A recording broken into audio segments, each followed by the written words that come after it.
नमस्कार मेरे मित्रों, जय मां शारदे।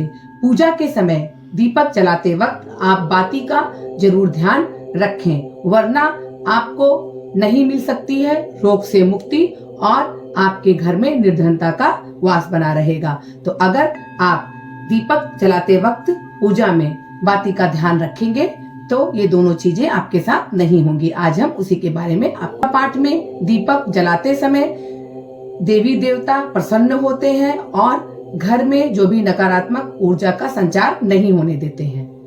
में दीपक प्रज्वलित करने का बहुत ही महत्वपूर्ण महत्व है और बहुत ही शुभ माना जाता है। दीपक की लौ अग्नि का प्रतीक माना जाता है और सभी कुछ शुद्ध करने की क्षमता मानी जाती है। इस वजह से इसे बहुत ही पावन और पवित्र माना जाता है। सनातन परंपरा के अनुसार अगर कहा जाए तो दीपक जलाए बिना कोई भी पूजा अधूरी मानी जाती है, संपन्न नहीं मानी जाती है। और अगर आप दीपक जला करके घर में पूजा पाठ करते हैं तो देवी देवता प्रसन्न होते हैं और आपके घर में आगमन करते हैं और आपके घर में सुख शांति समृद्धि प्रदान करते हैं और घर में जितनी भी नकारात्मक ऊर्जा होती है उसे दूर करके घर में सुख शांति समृद्धि और खुशहाली बनाए रखते हैं।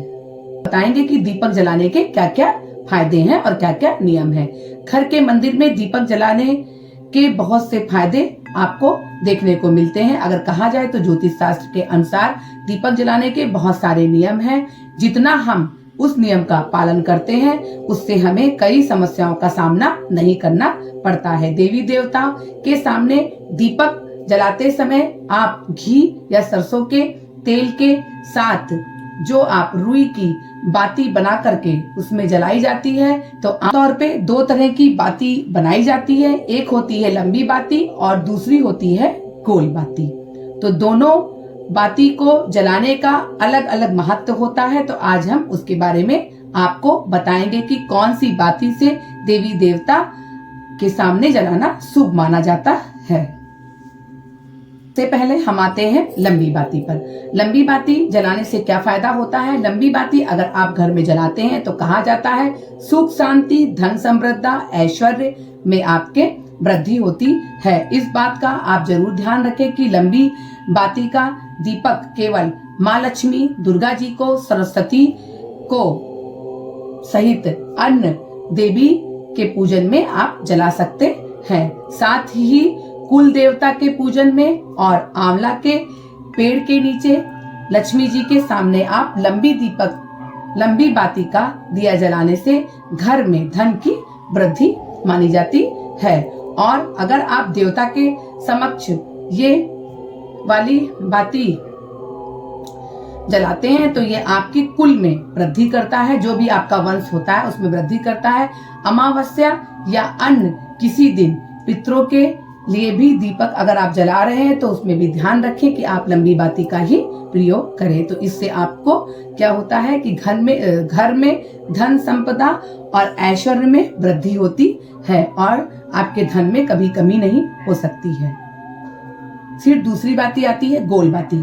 तो गोल बाती जो रुई के हम बनाते हैं गोल बाती, तो गोल बाती उसे हम फूल बाती भी कहते हैं। शास्त्रों के अनुसार गोल बाती का दीपक ब्रह्मा जी, इंद्रदेव, शिव जी, भगवान विष्णु को सहित आप मंदिर में जलाना इसको शुभ माना जाता है। इसके अलावा तुलसी के पौधे के सामने भी आप गोल बाती का दीपक लगा सकते हैं और जलाना भी चाहिए। तो गोल बाती का दीपक आपके घर में स्थिरता लाती है और इससे माँ लक्ष्मी आपके घर में हमेशा वास रहता है। इसके अलावा पीपल के वृक्ष में और बर के पेड़ में भी आप गोल बाती का प्रयोग कर सकते हैं। अगर आप जलाते हैं तो कहा जाता है ये बाती स्थिर होती है, तो आपके घर में स्थिरता सुख शांति समृद्धि सब प्रदान करती है।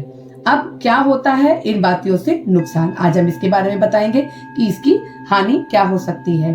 ध्यान रखें गोल बाती का इस्तेमाल करने के लिए भी कभी आप पितरों को प्रसन्न करने के लिए गोल बाती का प्रयोग ना करें, क्योंकि अगर आप गोल बाती जलाते हैं पितर पक्ष के दौरान या पितरों के किसी भी श्राद्ध के टाइम में तो कहते हैं कि घर में दरिद्रता का वास होता है और इससे क्या होता है कि घर में रहने वाले सदस्यों की तरक्की पे बुरा असर पड़ता है और पितर भी इससे प्रसन्न नहीं होते हैं। तो पितर में हमेशा आपको लंबी बाती का प्रयोग करना चाहिए। इस तरीके से नवरात्रि में लक्ष्मी कहा जाता है कि आप अगर नवरात्रि में भी माँ लक्ष्मी को गोल बाती का दीपक लगाती हैं या नवरात्रि में माँ दुर्गा को गोल बाती का दीपक लगाती हैं तो कहा जाता है कि माँ लक्ष्मी नाराज हो जाती हैं, रुष्ट हो जाती हैं और आपके घर से सुख शांति समृद्धि सब नष्ट कर देती है। तो कोशिश करेंगे कि आप पितरों को और नवरात्रि के पर्व में मतलब माँ लक्ष्मी को आप गोल बाती का दीपक नहीं जलाएंगी। तरीके से मैंने बताया कि आप गोल बाती का प्रयोग और लंबी बाती का प्रयोग कब कब करेंगे, इससे आपको क्या हानि हो सकती है, इससे मैं बताना चाहूंगी कि जो लोग मेरे वीडियो को पहली बार देख रहे हैं तो वो सब्सक्राइब कर दे, जो लोग सब्सक्राइब नहीं किए हैं और जो पहली बार देख रहे हैं तो सब्सक्राइब कर दे। इससे मुझे बहुत खुशी मिलती है और मुझे बहुत ज्यादा प्रोत्साहन मिलता है कि मेरे वीडियो को आप ज्यादा से ज्यादा देख रहे हैं और बेल आइकॉन को दबाना ना भूलें ताकि मेरे आने वाले वीडियो के बारे में अधिक से अधिक जानकारी मिल सके। इसी के साथ मैं अगले वीडियो में मिलती हूँ। नमस्कार।